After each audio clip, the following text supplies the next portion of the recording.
websérie Me Convença a Investir na Sua Empresa, Bruno Brasil, gerente de relações com investidores, vai apresentar a Itaúsa. Criada em 1975 como veículo de investimentos do Banco Itaú, a primeira empresa que entrou no portfólio da holding foi a Duratex. Em 1982, uma segunda companhia passou a fazer parte dos investimentos, a Elequeiroz. Mas só em 1991 que a Investimentos Itaú S.A. passou a adotar o Itaúsa como marca e identificação. Atualmente, a participação da holding nos negócios está dividida em Banco Itaú com 38%, Alpargatas com 29%, Duratex com 40%, Copagaz com 49% e NTS com 8%. A XP Inc., que foi uma aquisição recente da holding, hoje está na lista de desinvestimentos da Itaúsa. Com um pouco mais de 8,4 milhões de papéis emitidos, as ações são divididas em ordinárias, quase 2,9 milhões de papéis com o código de negociação ITSA3 e ações preferenciais, com um pouco mais de 5,5 milhões de papéis com o código de negociação ITSA4. Com aproximadamente 1 milhão de investidores na sua base de acionistas, a Itaúsa está entre as empresas preferidas do investidor brasileiro. Acompanhe a seguir a entrevista com o Bruno Brasil, gerente de relações com investidores da Itaúsa. Bruno, quais as maiores oportunidades que uma holding oferece para o investidor? Olá, tudo bom, Márcio? Uma holding é um bichinho diferente, né? A gente está falando de uma empresa que tem uma operação um pouco distinta de companhias, né? O nosso negócio, eu costumo dizer para investidores, a gente não emite nota fiscal, a gente não é uma empresa que tem operações, que tem plantas ou lojas. O nosso negócio é investir em empresas, né? Então, quando eu penso em oportunidades para a Itaúsa, eu estou imaginando investimentos, né? Então, quando a gente vai falar de futuro de Itaúsa, a gente vai ter duas vertentes aí para gerar valor. A primeira é buscar novas oportunidades, algo que a Itaúsa tem feito de uma maneira um pouco mais ativa, tem aí uns 5, 6 anos pelo menos. A gente tem hoje um portfólio que acho que todos que estão escutando a gente conhecem, né? Então, buscar alternativas, buscar em ativos que tragam para a Itaúsa um retorno de longo prazo é talvez uma das grandes avenidas de crescimento e de geração de valor. Mas a gente não pode esquecer do portfólio atual.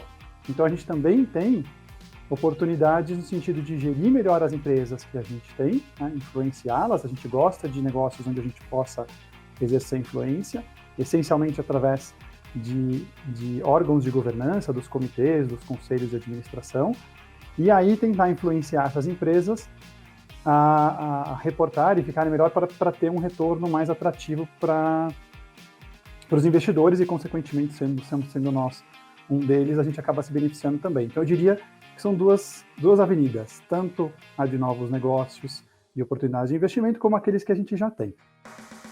E quais são os maiores problemas que uma holding enfrenta?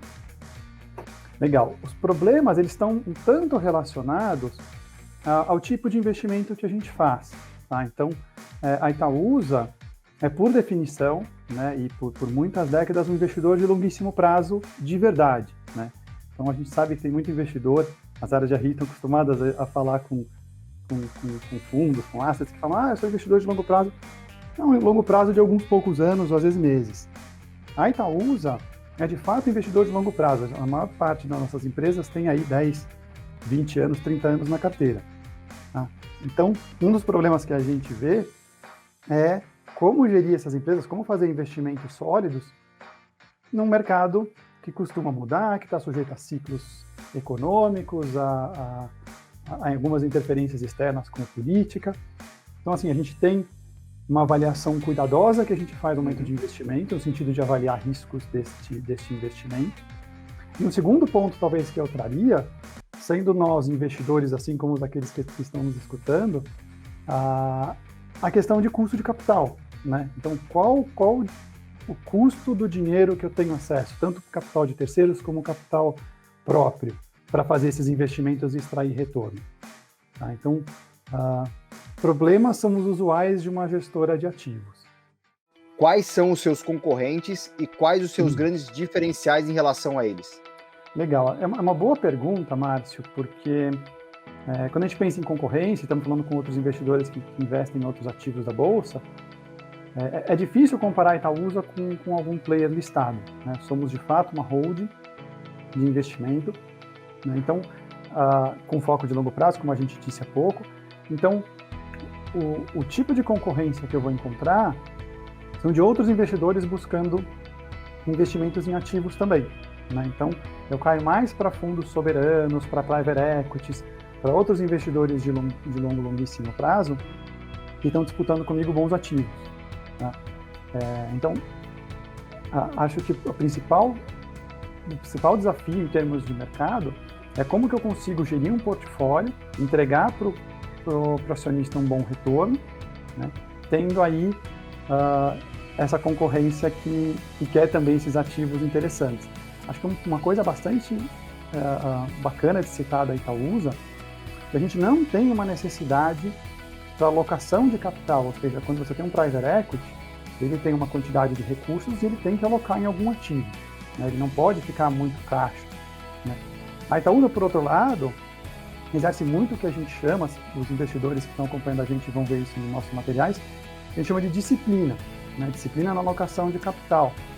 Então, a gente busca bons ativos. Se a gente não encontra preços atrativos, né, ou um bom ativo não está sendo tão atrativo aos preços atuais, a gente paga dividendo para o acionista e continua com o portfólio do jeito que está. Então, a gente tem uma disciplina e não necessariamente a gente tem que fazer novos investimentos, tá? Então, a disciplina é fundamental para a gente. Talvez aí esteja a grande diferença nossa em relação à concorrência. Uns precisam estar alocados, porque eles têm que gerar retorno de curto prazo. A Itaúsa não, a gente está buscando bons ativos. Quais eventos extraordinários a Itaúsa está exposta, tanto de riscos para um eventual prejuízo, como de ganhos para um lucro além do operacional? Bacana, estamos falando novamente de portfólio, tá, Márcio? Então, os riscos ou eventos que a gente está sujeito. Então, mudança de regra, acho que é uma coisa que impacta a gente e outras empresas da Bolsa, né? Então, a alteração de impostos, alteração de algumas regras contábeis podem afetar a gente ou alguma investida nossa, né? E se afeta alguma investida de alguma forma relevante, isso também reflete na gente, tá? E eu diria, em adição a isso, claro, toda a dinâmica de mercado, que é importante citar, mas aqui a gente não tem, como eu te disse, uma concorrência direta, a concorrência está no nível indireto ali nas investidas. E eu comentaria também que a avaliação ou a precificação dos ativos que a gente tem, né? Temos um portfólio e não necessariamente esse portfólio está valorado corretamente, né? A gente chama hoje de valor dos ativos que a gente tem, alguns chamam de soma das partes para a Itaúsa, enfim, é quanto cada pecinha que compõe o resultado da Itaúsa vale. Então, há um outro evento extraordinário que pode influenciar positiva ou negativamente o meu valor, que é o quanto que o mercado atribui de valor para essas pequenas peças, né? A gente passa exatamente agora, né, meados do segundo trimestre de 2021, por um evento que tenta destravar valor de um dos ativos nossos, né? Tentar precificar eles de uma maneira mais correta e assim refletir isso na soma dos nossos ativos. Então, acho que esse valor está bastante presente aí no dia a dia do investidor nosso, ou aquele que estuda o nosso case, que é a valorização dos ativos e carteira. Qual é a política de pagamento de dividendos da companhia? Política de pagamentos de dividendos. A gente tem uma política estabelecida, né, respondendo de forma direta, que estabelece pagamentos trimestrais mínimos, a gente paga 2 centavos por ação a cada trimestre. Em adição a eles, a gente tem outros eventos de pagamentos de dividendos esporádicos, eles acontecem 3 vezes, 4 vezes por ano, né? O investidor que quer acompanhar um pouquinho desse padrão tem à disposição no site o histórico dos últimos anos que tem sido repetido. Apesar de não ser a política, a gente segue um certo padrão. O que eu consigo afirmar é que a Itaúsa usualmente destina uma grande parcela do lucro dela para pagamentos de dividendos. A gente entende ser importante para o nosso investidor.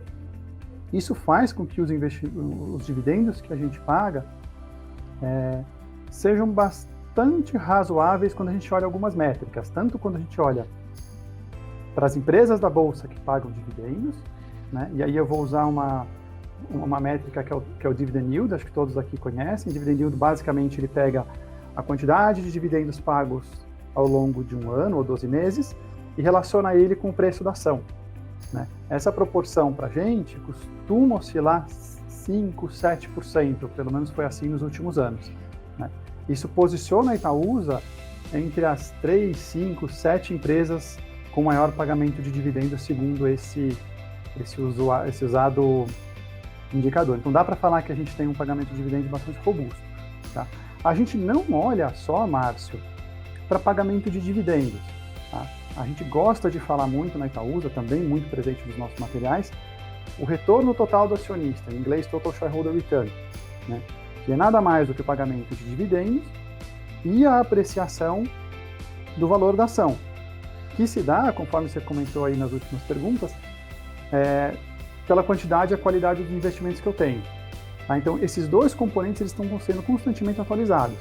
Então, se eu tenho um bom uso para o dinheiro, né, seja num novo investimento, ou seja deixando o dinheiro temporariamente ali no Itaú Unibanco, ou na Duratex, ou na Alpargatas, porque eles têm um projeto importante para fazer, que vai gerar bom retorno, eu prefiro deixar, né, para aquele projeto vingar, ele me traz mais dinheiro no final do dia, ou seja, ao longo dos próximos anos, isso se converte em dividendos no longo prazo. Então, a gente sempre está olhando o retorno total do acionista e fazendo uma alocação de capital eficiente. Tá? Quantos investimentos da holding precisam estar alinhados aos critérios ESG? Legal. A parte de ESG ela é bastante desenvolvida, tá? Na Itaúsa e nas nossas empresas que a gente investe, né? Então, em especial aquelas que a gente tem de longa data, décadas, é um tema muito, muito desenvolvido, né? Isso se reflete aí no curto prazo. A gente tem a pandemia, a gente sabe que a gente fez a maior doação privada para o combate aos efeitos da pandemia no ano passado, então Todos pela Saúde, iniciado pelo Itaú Unibanco, recebeu aporte das outras, tanto da Itaúsa, como das outras empresas que a gente investe, e também das famílias controladoras, né? Juntaram aí pelo menos 1,5 bilhão, algo assim, em doações para o combate à pandemia. Não é só uma doação pontual, mas acho que é um bom exemplo do tema. Essa temática de ESG, ela está refletida nessas empresas, Márcio, também na Itaúsa, por N atuações que são compiladas e são retratadas, vamos assim dizer, nos índices que a gente está hoje. Tá? Então, eu posso te dizer que o ISE, né, o Índice de Sustentabilidade Empresarial da B3, ou o Dow Jones, o equivalente lá dos Estados Unidos, tem a ação da Itaúsa na carteira há mais de 10, 15 anos.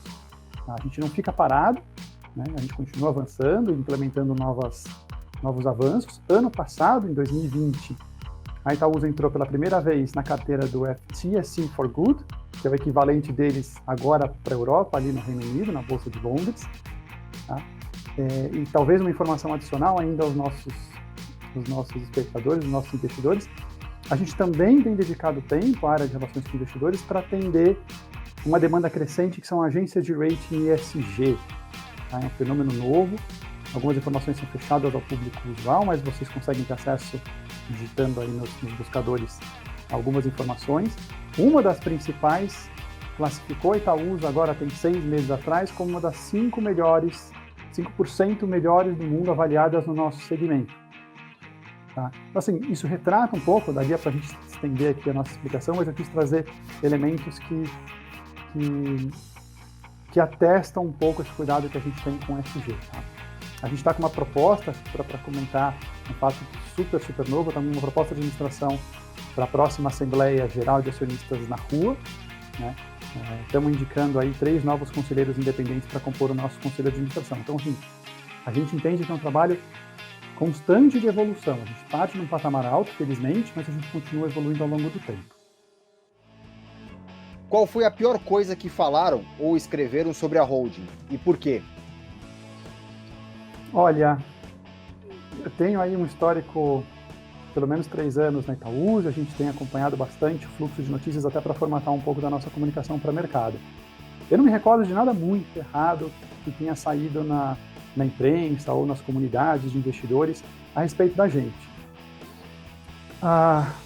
Mas se eu for apontar alguma coisa que, ao meu ver, não está totalmente correta, ou que é uma imprecisão, na verdade, quando se fala de Itaúsa, é quando investidores simplificam um pouco o nosso investment case, né, o nosso negócio, ao rotular que a Itaúsa é igual a uma única investida, né? A gente sabe que uma grande parte do nosso resultado, né, foi, e será proveniente do Itaú Unibanco, né?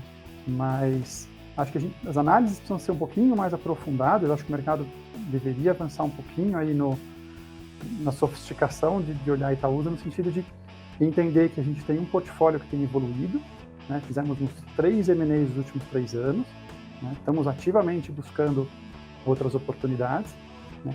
O formato geral de portfólio ainda vai ter uma preponderância muito grande do Itaú Unibanco, claro, um excelente ativo, mas entender que acho que a Itaúsa é viva, né? E não um portfólio estanque. Talvez essa seja a coisa que é constantemente comentada e que a gente pouco a pouco tem trabalhado para mudar. Agora é com você, hein? Pergunta surpresa.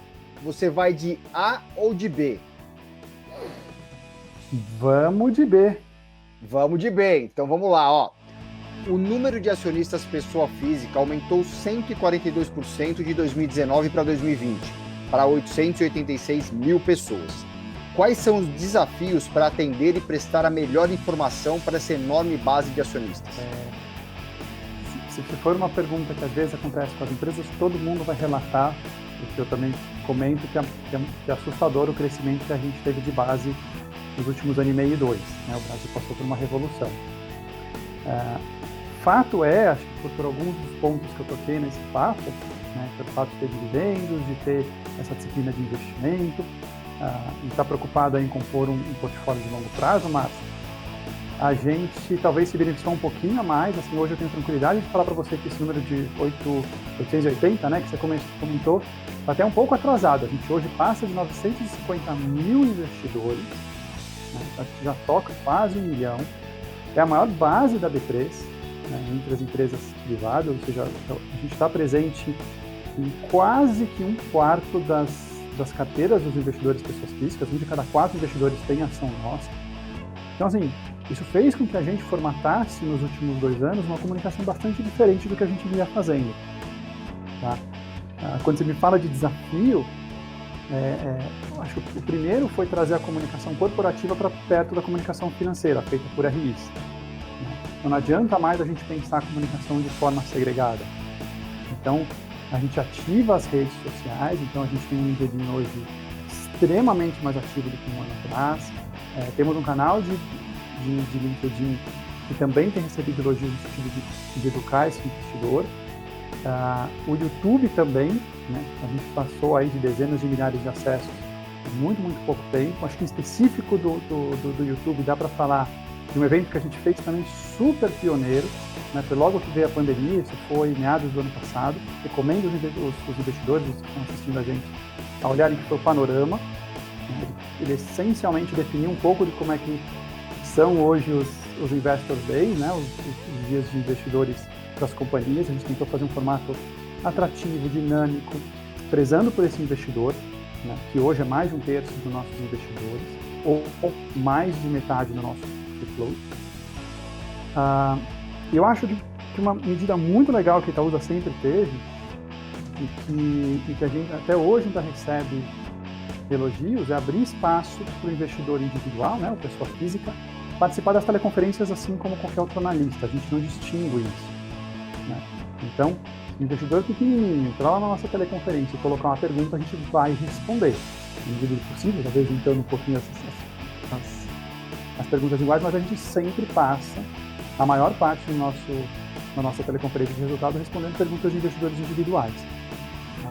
E acho que, para completar, recapitulando aqui as últimas iniciativas, a gente acabou de relançar o site, né? Tem 2 meses que a gente está com um site novo, super mais dinâmico. A gente acabou cuidando para ter muitas ferramentas, né? Tem ferramentas que são muito elogiadas. A gente pegou no site anterior e 60-70% do nosso acesso ao site era para ver ferramentas, simuladores, calculadoras, gráficos. Então esse site está bem mais robusto, né?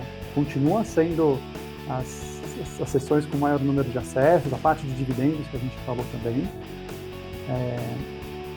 E a gente não pode parar. Agora, esse ano, a prioridade vai ser rediagramar ou redesenhar um pouco o material de divulgação de resultados, que a gente acha que ainda tem oportunidade. Tá? Então, vídeos começamos a fazer agora, temos um vídeo de muito sucesso com o presidente, agora fazendo os comentários sobre o resultado do quarto tri-ano de 2020. Então, assim, são muitas pequenas coisas que a gente sabe que tem um impacto relevante para os acionistas pequenos. É um desafio, a gente está aprendendo, temos falhas, mas é legal que a gente está aprendendo junto com o mercado, é tudo muito, muito novo.